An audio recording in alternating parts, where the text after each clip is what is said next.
अन्न के अंश से होता है। इस मिट्टी के अंदर अन्न होता है और अन्न के अंदर वो ऊर्जा होती है जिसको खा करके शरीर का विकास होता है। लेकिन इसके अंदर एक चेतन पावर ऐसी है जिस प्रकार इस तार के अंदर हमें कॉपर दिखाई देता है, रबड़ दिखाई देता है, लेकिन वो बिजली चलती हुई दिखाई नहीं देती। वो जब तक वो बिजली का प्रवाह नहीं होगा तो बल्ब नहीं जलेगा, पंखा नहीं चलेगा। उसी प्रकार इस शरीर के अंदर एक चेतन पावर है जो इन खुली आंखों से दिखाई नहीं देती, लेकिन अगर वो बिजली चली जाए तो यो सारा का सारा डमडमा शांत, कुछ नहीं कर पाएगा। इसलिए बताया कि वो जो चेतन पावर है वो केवल अवगत का मतलब होता है सचेत, जागृत, जानना। अगर हम हमारे आगे जिस जगह पर हमने कदम रखना है उसको हम नहीं जान सकते तो हमारा उठा हुआ पैर जहाँ रखा जाएगा वो कहीं भी गिर सकता है, खड्डा हो सकता है, वहाँ पर कोई कुआं भी हो सकता है और वहाँ पर कोई सूल भी हो सकती है। इसलिए जानना जरूरी है कि तुम्हें पैर कहाँ पर रखना है। उस जानने को ही अवगत कहते हैं। और उसको कबीर साहब ने बताया कि अवगत से चला आया रे साधु, मैं तो अवगत से, मैं केवल चेतन पावर हूँ, मैं केवल आगे देख करके चलता हूँ, आगे की संभाल को अपने जहन के अंदर उतारता हूँ। उसी का नाम कबीर है, बाकी कोई कबीर नहीं है। धरण नहीं वहाँ आसन लाया, मेरा जो आसन है वो वहां पर है जहां पर ये इस मिट्टी से अन्न से बना हुआ स्थूल शरीर नहीं है, मैं वहां पर रहता हूँ। इसलिए थोड़ी देर पहले एक जिक्र था, 9 द्वार संसार के 10वां जोगी जान। ये 9 द्वारों का खेल जहां तक है यहाँ तक तो संसार है, इससे ऊपर 10वां दरवाजा है और उस 10वां दरवाजा पार करने के बाद वो 11वीं खिड़की खुलेगी, वहां पर संतों का प्रवेश है, बाकी इससे पहले संत नहीं है। इसलिए यही बात कबीर साहब कह रहे हैं कि धरण नहीं हुआ आसन लाया, नीर नहीं हुआ नाया। मैं इस पानी से स्नान नहीं करता, मैं तो प्रेम के पानी से स्नान करता हूं, वीर्य की आग में जलता हूं। इस आग से मैं नहीं जलता। तुम जो संसार के अंदर आग देख रहे हो इससे या मेरा कुछ नहीं बिगाड़ सकती। मेरे को जलाती है तो केवल वीर्य की आग जलाती है। ये पानी मेरे को गीला नहीं कर सकता, मेरे को गीला कर सकता है केवल प्रेम का पानी कर सकता है। इसलिए बताया कि मेरा आसन इस धरातल पर नहीं है, अधर है।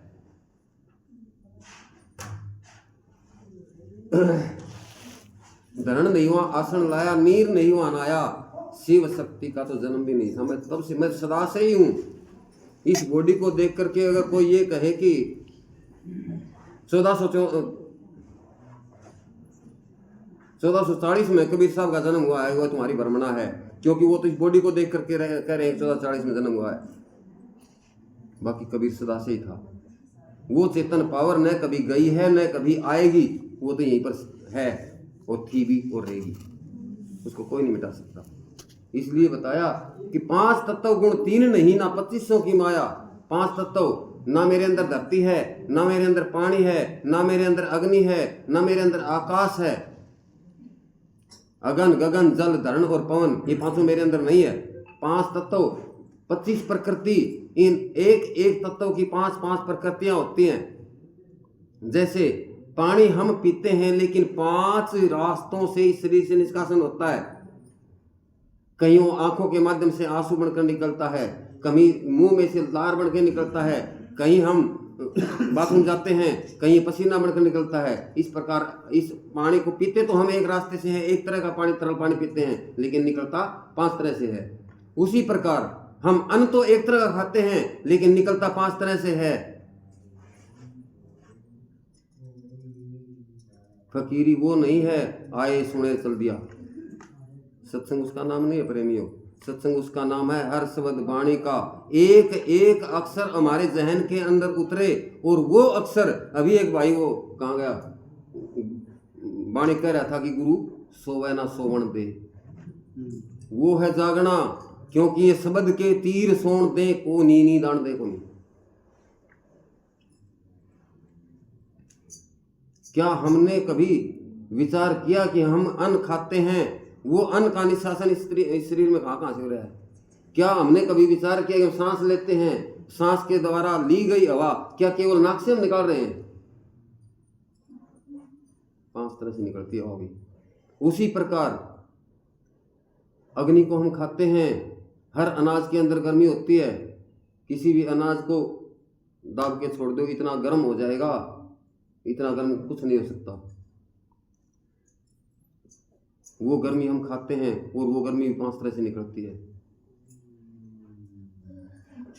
तो हर तत्व के 5 प्रकृतियां हैं, इस प्रकार 25 प्रकृति। इसलिए कबीर साहब कह रहे हैं 5 तत्व गुण 3 नहीं थे ना 2500 की माया। गुण 3 रजोगुण सतोगुण तमोगुण तीनों ही काल का पैरा है। तमोगुण का तो केवल अंधकार है, रजोगुण में राजसी ठाठ बाट में डूब जाएगा और सतोगुण के अंदर अहंकार हो जाता है। इसलिए जब तक हम 4 गुण के अंदर चौथे गुण में प्रवेश नहीं कर लेते, चौथे गुण में अपनी रहनी को नहीं बना लेते, तब तक केवल भ्रम है। कबीर साहब नाट गया 3 गुणों से पारा। आगे बताया आर भी सुन है पार भी सुन है, 7 सुनों से पारा, मदा बेकरी परा बसंती में, तो 4 युगों से भी न्यारा। अब 4 प्रकार की वाणी हम सान बाबा करने लगा, हाँ हर प्रकार की वाणियों से गुजरते हैं, लेकिन वो चेतन पावर एक ऐसी सत्ता है, इस मुंह में वो बोलती है, मुंह को बोलने का पता नहीं है।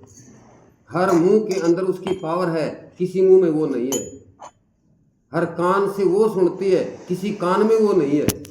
हर आंख में वो देखती है, लेकिन किसी आंख में वो नहीं है।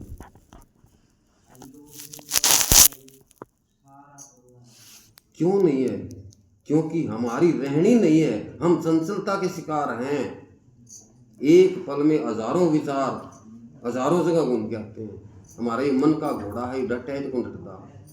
यो डटे तो उसकी रहनी बने, जब वह रहनी बने तब हमें उसका आभास हो। इसलिए कबीर साहब ने बताया कि माता पिता मेरे दोनों ही कोनी, क्या न माँ को क्या न बाप को, क्योंकि माँ बाप तो इस शरीर के थे और मैं शरीर नहीं हूँ। हाथ मेरा है मैं तो नहीं हूँ, पैर मेरा है मैं तो नहीं हूँ, सिर मेरा है मैं तो नहीं हूँ। मैं क्या हूँ? जब तक हम उसको खोज नहीं लेते तब तक इंसान तो नहीं हो सकता।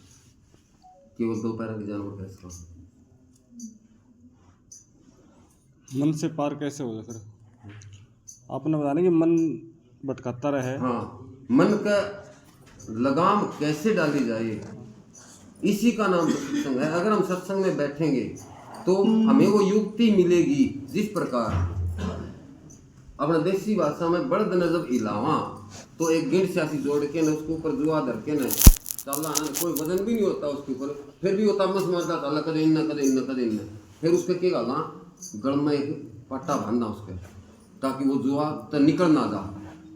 फिर उसमें धीरे धीरे आदत बन जाएगी ना, उसके बाद उसका कंध आ जा, बाल कंध के उड़ के न और बाल आवे, तब वह कंध भी पकड़, फिर उसने सब दिन चलाई जावा, फिर वो जुआ बांधने की कोशिश कौन करे वो। उसी प्रकार इस मन रूपी घोड़े को थोड़े दाने घेर के हिलाया जाए, क्या लय सुर धुन भजन वाणी, थोड़ा ज्ञान का चस्का पड़ जा, हिल गया वो, हिलता फिर उसका आ जा कान भी, फिर उसने ज्ञान का चस्का पड़ जाना, फिर वो ज्ञान की तरफ भाग पड़ेगा। ज्ञान का जब उसको वैराग हो जाएगा तब उसको अनुभव का आगाज अपने आप हो जाएगा, और जब अनुभव हो जाएगा वो अपने लक्ष्य को हासिल कर लेगा। इसलिए एक वाणी के अंदर क्या बताया? जय गुरुदेव, धन्यवाद।